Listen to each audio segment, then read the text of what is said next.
Queen Elizabeth makes a rare public address amid the coronavirus crisis. It's an increasingly challenging time, a time of disruption in the life of our country. We reveal how Kate and William are spending time in quarantine with their little ones. Plus, we sit down with Prince Charles himself, well, technically the man who plays Prince Charles in the Broadway musical, Diana. I hope that they understand that we are doing this out of admiration and that we really want to help American audiences especially understand this incredible family, this incredible legacy that they have. We've got that plus so much more in today's Royally Us. Hello to our fellow royal lovers and welcome to Royally Us. I'm Christina and that is Carly, senior reporter and royal commentator from HuffPost. Hi, Carly. Hi, how are you? I'm doing good. How are you? Good, just still isolating, staying inside, and reading the Royals news. Yes, we are still at the same place that we were last week, but luckily we are safe, we are healthy, and we are happy because we're talking all about the Royals, right? Not wait to get into it. Yes, so let's kick it off. This was actually a big week for Royals news. We say that every week, but it was a big week for Royals news because on April 5th, Queen Elizabeth addressed the UK and the Commonwealth and to provide a sense of reassurance amid the coronavirus crisis. Take a listen. That while we may have more still to endure, better days will return. We will be with our friends again. We will be with our families again. We will meet again. But for now, I send my thanks and warmest good wishes to you all. So this is pretty crazy because she has only addressed the Commonwealth maybe, a handful of times in her reign? Yes, this was actually her 5th time aside from her annual Christmas address, but she's done it before during the Gulf War, after Princess Diana's death, after the death of her mother, and then in 2012 for her Diamond Jubilee. So this was a really rare moment for the Queen. Yeah. And it's so great to hear from her, and she looks fantastic. 93, she's looking great. What was your reaction when you first heard her address? I think since it's been a little while since we've heard from the Queen, it's sort of like we're in this global pandemic. What will the Queen say? How will she comfort us? And I was taken aback by these 4.5 minutes. Covering it on Sunday, it was a pre-recorded address from Windsor Castle where she is quarantining right now. And I was just astounded by how much her words calmed me. She really did provide this sense of reassurance, telling people that, we're going through a drastically challenging time right now. She did not cut corners. There's nothing easy about this. But it was really wonderful to hear her say, we have so many people working on this. We're all doing our part by staying home, and there will be better days ahead. Yeah, it's so true. In a time when, there's so much uncertainty, at least she brings a sense of calmness and, kind of reassures everybody that, it's going to be okay. We've gone through things like this in the past, and we've always made it out on the other side. Exactly. And one of my favorite lines that she said before signing off, she said, we will be with our friends again. We will be with our friends again. We will be with our family again. We will be with our families again. And we will meet again. We will meet again. And I was just, oh my gosh, it's just nice to hear someone say that, because right now we don't know when we'll see each other again, but right. Just having that sort of hope and light at the end of the tunnel was really nice to hear. Definitely. Now, do we know what some of the reaction was from the other members of the royal family that may have tuned in? Mm-hmm. Yeah, we saw that, Kate and William were listening, and they, of course, retweeted the speech, and so did a lot of other members of the royal family. Harry and Meghan, of course, were tuning in from afar. Omid Scobie reported that Harry and Meghan were listening in LA, and they called it not only a sign of great leadership, but once again, they said that warmth and that comfort and reassurance, really, really impacted them. Yeah, they said it was a very moving speech, and I think we can all agree on that one. She also thanked, after the address, she also thanked healthcare workers as well on social media, right? Mm-hmm. She did. And even in the speech, she said that all these healthcare workers, with every hour, they're working to return us back to normal life. Mm-hmm. So yeah, the Queen keeps putting out these messages, thanking people for their time. And I also like that she thanked regular people like us, thanking people for staying home and doing their part. And that's a really big deal. That's kind of the most we can do right now, but we're protecting the vulnerable and helping everyone in our own way. You're welcome, Queen. She's speaking directly to us. Directly to us. She tunes in every week. Right. So, but the coronavirus, as we have talked about, it really has kind of hit the royals personally. I mean, we'll talk about Prince Charles in a second, but there are other members of the royal family that have been affected by this. And Prince Charles luckily did recover. And right now there are a lot of, I would call them royal adjacent players right now. Camilla's ex-husband, Andrew Parker Bowles, tested positive for coronavirus. And then Princess Eugenie's father-in-law is being hospitalized. And of course, Boris Johnson right now, who has a weekly audience with the Queen, he's actually in the ICU right now. And he tested positive March 10th. Prince Charles was the day before him. So it is really crazy to see these world leaders, in addition to, 1 million people around the world suffering from this. Yeah. And, we wish everybody a speedy recovery, because it's scary that Boris Johnson is in the ICU, because, I saw on the news that he was like shaking hands with everybody. So nobody is immune to this. Like, anybody can get it. Doesn't matter, anything. Like, you can get this. Exactly. Just keep washing your hands and stay inside. Yes.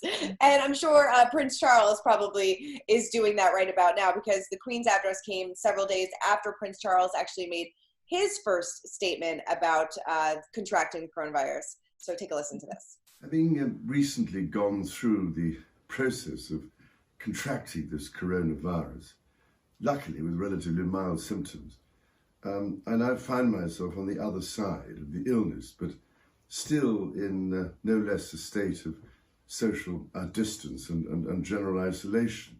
So how do we know, how is Charles doing? He looks good. Yes, Charles luckily is doing well. He never really stopped working. He's continuing to work just as hard as he was before.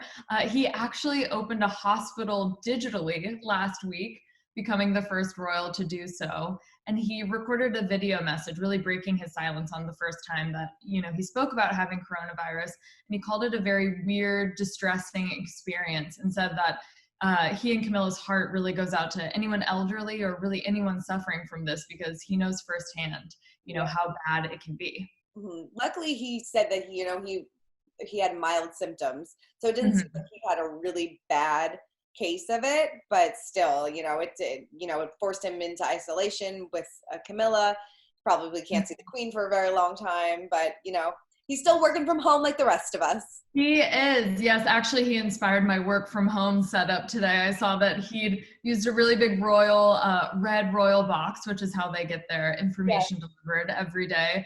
And then he actually used his own book to prop up his laptop. So it's a really great power move there. I love that. Okay, so now we have to discuss, like we always do, Harry and Meghan.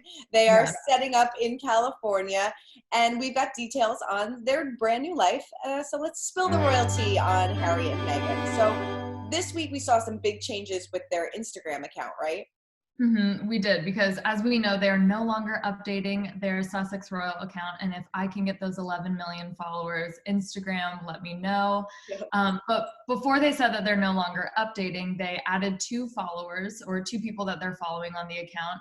Tank's Good News, which is run by Tank Sinatra, and then Global Positive News. So now they follow 3 people, all positive news organizations. And they did something really important too. They turned off all of the comments on their posts before, officially shutting down. Yeah, it's probably smart. Probably smart. The Kate and Meghan wars, you see it play out in the comments all the time. I'm sure it's nice for them not to read, and it's nice for us not to see. I wonder if they do read the comments. I've wondered that all the time, because we've thought that Meghan runs the account because she uses American versions of words. She uses dollar signs, which is very American. I think the first rule of Instagram would always be don't read the comments, or social media if you're famous. So let's hope she didn't see all of them. Yeah, let's hope. Okay, so then we also saw that they set up their away message, right? They're out of office. They did. They're officially gone. So if you reach out for comment, or just to, say something to the Duke and Duchess of Sussex, it says, thank you for your message. The office of the Duke and Duchess of Sussex is closed. So once again, a very final goodbye, no forwarding address. Luckily, we have their new team's information, but Yeah, it feels historic and sad and weird all at the same time. Very, very final. Yeah. Very final. Yeah. And so now that they're set up in California, because they're in Malibu, probably like the rest of us, they probably haven't been able to see a lot of friends and family because, we're stuck inside.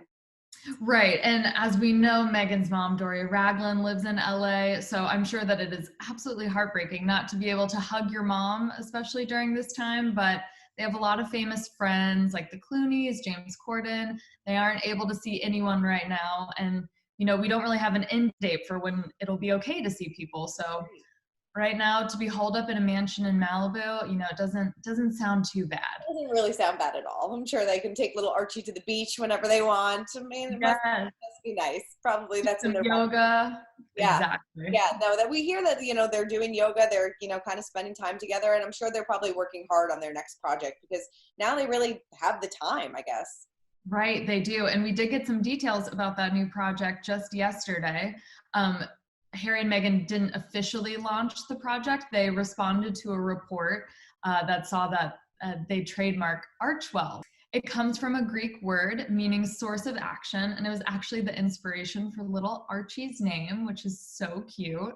And they said that they want the focus still to be on the COVID-19 pandemic. They were just responding to comment for a report, and they will unveil new details of the launch later. So TBD once again. Let's wait to see what happens. I'm sure they have a lot going on. All right, so let's move on to our Royal History Moment of the Week. I'm super excited because we want to give a very warm welcome to Ro Hartranft, who plays Prince Charles in Broadway's Diana, A True Musical Story. Ro, thank you so much for joining us. We're so excited to talk to you all about this musical. Yeah, of course. Thank you so much for having me, guys. I'm really excited to be here. So we saw that you guys did your opening night via Zoom, which I think is such a great idea, especially with everything going on, because I know so many fans were so anxious to get out there and see you guys. Yeah, we were anxious to get out there too. So it was, obviously a setback for us, but a really great opportunity for us to all get together on this platform. The creatives put together a nice toast for us with the producers. So I think there were like 74 of us. We got the backstage crew and the stage managers in there as well. So there were like 4 or 5 pages on Zoom of us all raising a glass. It was really great. Awesome. That's great. And then I saw that you were dressed somewhat formally and somewhat casually for this premiere. Yeah, it was a really cool opportunity to go like black tie on top and sort of quarantine on the bottom. So we had a nice little tux number top, and then I kept it casual in my boxer shorts underneath. I feel like that's a trend for everybody. Exactly. Yeah, I'm wearing pants for the first time today in a long time. Totally. So tell everybody about the play, what they can expect, and how this kind of came about. Yeah, it's a really, really fun show, which I think is going to surprise people, and I'm really excited for people to come back to Broadway and experience our show, which is equal parts, a very serious story about one of the most influential women of the 20th century and her sort of tragic story. But at the same time, the writers have done a great job of adding a little bit of cheekiness to it, some really fun moments of big dance numbers, a lot of great jokes and comedy, while also getting across this message that Diana lived this incredible life. Mm-hmm. And what did you know about the royal family and your character, Prince Charles, before going into this? Yeah, I mean, they're unavoidable, right? They're still to this day on, the headlines of magazines and grocery stores every week. So I obviously knew quite a bit about the family, but I definitely didn't know as much about Charles before I started my research. And, everyone has an opinion about Charles, and some of them are a little bit critical. But diving into this incredible guy has been one of the best parts of this process for me. Reading about him, his charity work, his activities in climate change from dating back to the 70s. I think he's a really fascinating figure, and it's been one of the joys of this process for me to try and bring an empathetic look at this really unique person to the stage. Yeah. What was the most surprising thing that you learned about Charles in all your research? And what kind of research did you do? Did you binge The Crown, or did you? Yeah, I mean, The Crown was obviously the entry point. It's such a fantastic project, such incredible performances on that show. But I think the biggest thing for me was I started out with The Crown, obviously, and then like YouTube deep dives to try and master like the voice and the dialect so specifically. His mannerisms are so specific. But I read this really wonderful biography by Sally Beale Smith which is goes back all the way to when Charles was born, all the way through. And I think it gives a really wonderful perspective on Charles's side of the story. So you realize that he's a human being who wants to do good and do right by his family. He wants to do well in his job, and he wants to be loved and love someone in return. So I think it was really fascinating to learn the depth of his feeling and his emotion, whereas publicly he can sometimes, at least to Americans, appear sort of distant. And I saw that you learned about some of his eccentricities, which is really fun. Do you have any stories or particular moments that you liked? Yeah, I think that, what's really interesting about Charles is that growing up, he was really outgoing. Like in grade, I guess, what you call like grade school and then into university, he was involved in sketch comedy troupes. He was involved in amateur theater. He was in a group that was very similar to like the Goons or Monty Python when he was in college, where they would do really, as he described them, like groan-inducing jokes and like terrible sketches, which I can definitely relate to. I like how you said that you feel that Prince Charles is a bit misunderstood. Are you trying to, show him in a new light in this play? Yeah, absolutely. I think that this show does a wonderful job, and it's been a priority of everyone involved to show the really human side of each person in this show, from the Queen all the way through the royal family. Just to express that there are no villains in this story. That this is a very human story that happens to people every single day. There are relationships that come together, relationships that fall apart, families that struggle. It just happens to be taking place in Buckingham Palace. Right. It just happens to be the most famous family in the world, right? Yeah, just a minor thing, part of the story. And do you think that we will walk away with another perspective on Charles and Diana's relationship? Yeah, I think absolutely. I think that what you actually might want to walk away with most is a new perspective on Charles and Camilla's relationship, and when that began and what their emotional connection is like. I think that the show does a wonderful job of presenting Camilla in a very empathetic, human light, as well as the other characters in the story that people might know a little bit more about. Yeah. So does the musical start at the beginning of Diana's life? Like, where does it kind of, what part of her life does it follow, or the whole thing? Yeah, I think she lived such an incredible life with so many chapters that they have done a really great job of really zeroing in on a specific period of time. So the show begins when Charles and Diana meet, and it ends, essentially the plot ends the moment that the Queen permits them to get a divorce. We do have an epilogue after that sort of addresses the end of Diana's life without dramatizing the tragedy, obviously. But it's a very specific slice, specifically focusing on the marriage of Charles and Diana. Okay. And now that Harry and Meghan are in the US, have you reached out to any of the royals to come see the play? Have you been in contact? We all we can say is that we hope that they come. We think that they would really enjoy it, and we want them to know that this is a very respectful story. We're trying to celebrate the life of this incredible woman. But whether they come or not is totally out of our hands. We just wish them well, and we hope that they would come and have a good time.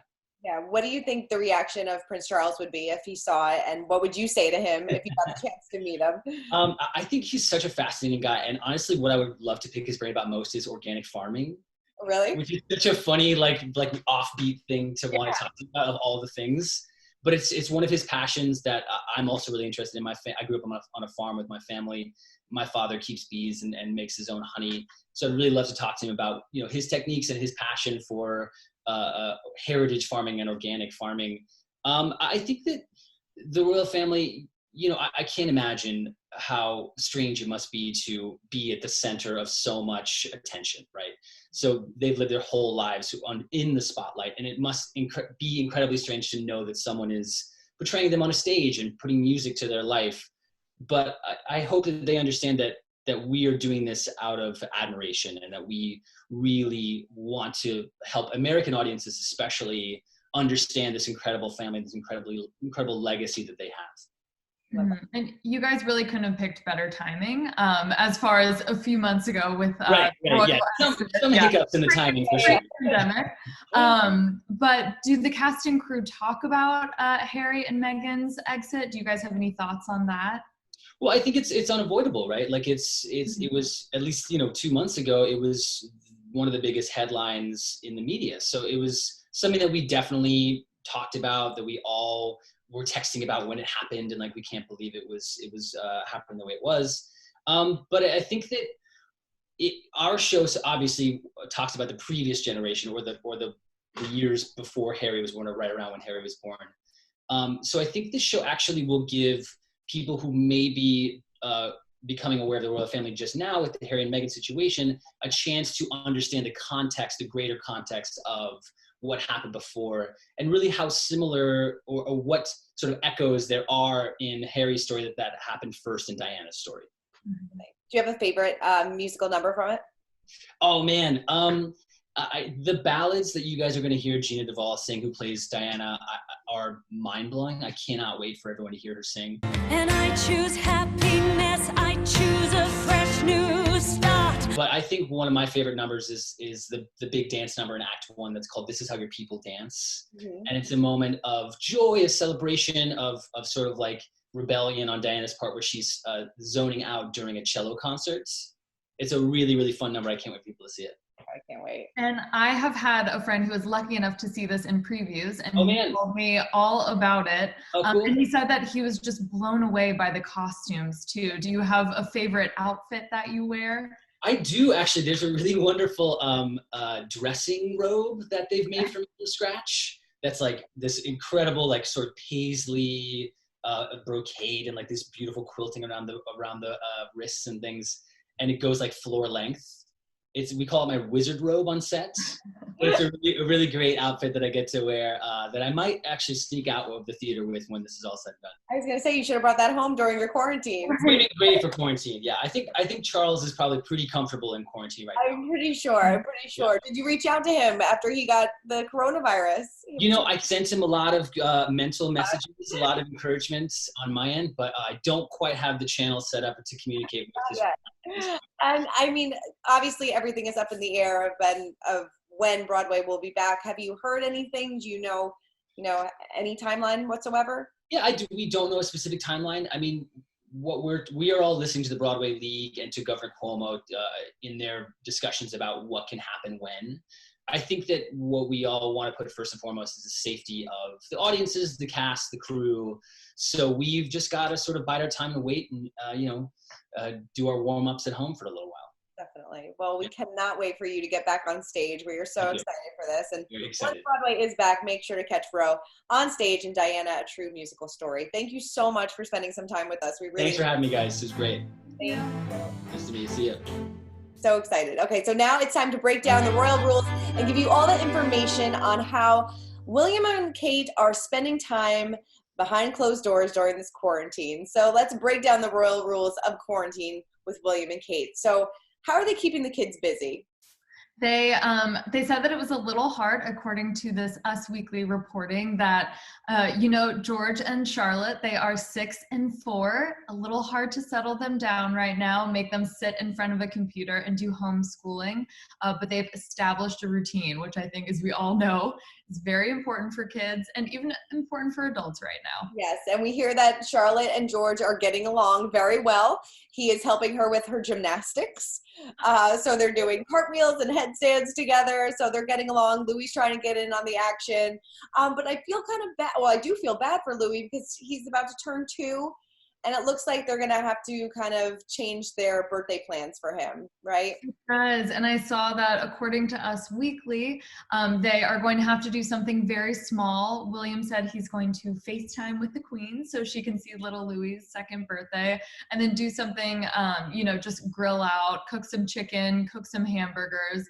As we always say, royals, just like us. Just like us. And it seems like Kate's spending a lot of time in the kitchen because on the weekends they are baking together, cooking and, spending a lot of time, hunkering down like the rest of us. So definitely. And like she always says, she loves to have the kids outside, running around in the dirt, getting muddy. So granted, it's, doing all this in the back of their estate, but same as us, trying to get some fresh air. Yes, I'm sure the back of their estate is the size of a football field. So I'm sure they have plenty of room to stretch out. I think they're good, yeah. Charlotte and George, so many cartwheels. All right, before we wrap up, let's check in with our pint-sized palace, and let's talk a little bit more about Archie, because as we know, he is turning 1 on May 6th, and fans are actually doing something really special for him. Tell us all about it. They are celebrating Archie Day, and because of that, they are organizing a charity effort to donate to children who have been affected by the coronavirus pandemic.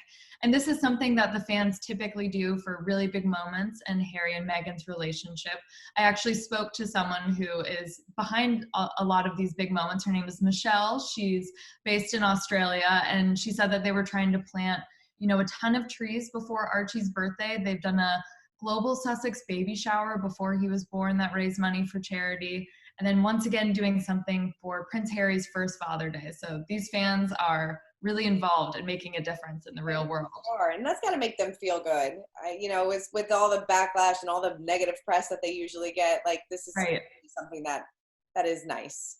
Exactly, and it really echoes Harry and Meghan's focus on, charities and making the world better. So it is really special, I'm sure, for them to see their fans doing something like this. Yeah, definitely. And speaking of his birthday, we reported a few weeks back that they were planning on going out to Scotland to celebrate with the Queen. It doesn't look like that's happening anymore, right? It doesn't. Yeah, it was already going to be a belated birthday because the Queen typically goes out to Scotland in July. So we'll have to see if, things are better by then. They might have to take a page from little Louis's birthday and FaceTime the Queen, or put it off till later this fall. So we also got reporting, that they're going to do a very private party, just the 3 of them. Meghan's going to do maybe an animal theme because Archie loves animals. So, I'm sure he will be very well celebrated no matter how many people will be there. I'm sure he will be. Maybe Disney can pass along some elephant promotional materials. We can get some elephant stuff there. That'd be adorable. Totally. She has the hookup, so. She does. Carly, thank you so much for breaking down all things royals with me. Stay safe. It was so good to see you and catch up. Yes, you too. And for much more on the royals, make sure you head on over to usmagazine.com and subscribe to our YouTube channel. See you guys next week.